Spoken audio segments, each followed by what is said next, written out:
చిన్నవాడ జగన్నాథ సినిమాతో దుమ్ము రేపుతున్నాడు అల్లు అర్జున్. ఈ సినిమాకు మిక్స్డ్ టాక్ వచ్చినా కూడా భారీ ఓపెనింగ్స్ రాబట్టింది.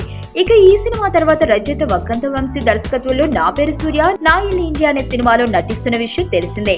ఇప్పటికే షూటింగ్ మొదలైన ఈ సినిమా తరువాత మరో సినిమాకు బన్నీ ఓకే చెప్పినట్లు టాక్. ఆయన నెక్స్ట్ సినిమా విఐ ఆనంద్ దర్శకత్వంలో ఉండనుందట. లేటెస్ట్ గా ఎక్కడికి పోతావు చిన్నవాడ సినిమాతో మంచి విజయాన్ని అందుకున్న ఆనంద్ ప్రస్తుతం అల్లు సిరీస్ తో ఓ సినిమా చేస్తున్నాడు. ఆ సినిమా అవుట్పుట్ చూసిన బన్నీ మేకింగ్ చాలా బాగుందని, మంచి కథ ఉంటే మనం చేద్దామని చెప్పి అడ్వాన్స్ కూడా ఇచ్చినట్లు టాక్. దాంతో ఖుషి అయిన ఈ దర్శకుడు వెంటనే అల్లు అర్జున్ కోసం ఓ కథను సిద్ధం చేసే పనిలో పడిపోయాడు.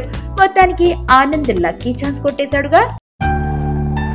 ఫిల్మ్స్ చూసిన తర్వాత మీరు ఏమైనా మూవీ స్టోరీ ఎక్స్పెక్ట్ చేయగలుగుతున్నారా? ఇలాగా ఉండకుండా వేరేగా ట్రై చేస్తున్నారు. Spying on someone, okay, using some gadgets stuff. Spider ద్వారా మనిషిని చంపడం, లైక్ ఈజర్ ద్వారా మనిషిని చంపారు.